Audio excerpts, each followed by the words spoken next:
Recording by Sargam studio Bodhgaya. पापा से बोलब हम ता डाटी गे माई, ए माई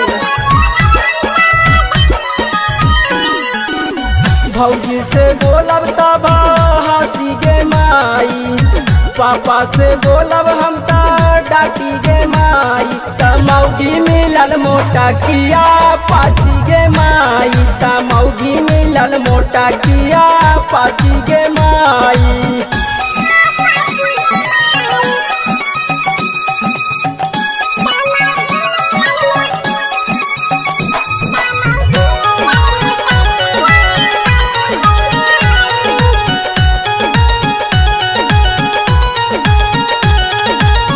बोली है न पापा न त भाग जाइन घर से, धरब ट्रेन माई गया शहर से, ए माई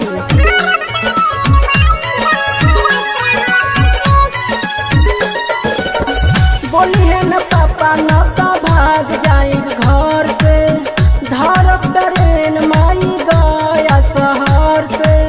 जिंदगी बिताई में जाके काशी गे माई, जिंदगी बिताई में जाके रांची गे माई, तमौगी मिलल मोटा किया पाची गे माई, तमौगी मिलल मोटा किया पाची गे माई।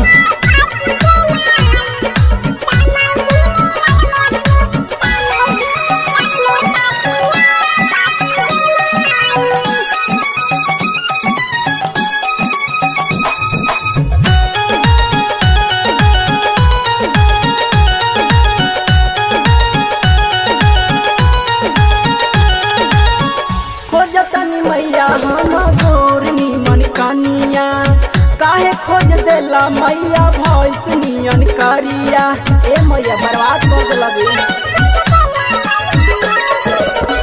खोजतनी मैया हम गोर निमन कनिया, काहे खोज देला मैया भैंस नियन करिया।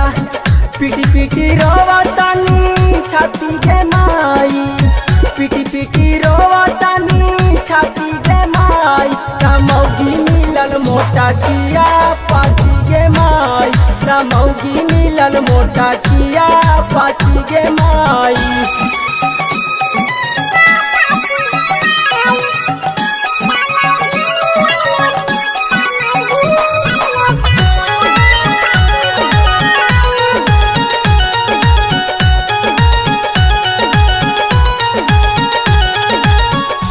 मुनि कॉलेज जाके कोई पढ़ाई, सिंपू सरगम सिद्धू सपना सजाई, ए मैया बर्बाद हो गए पढ़ल लिखल गे।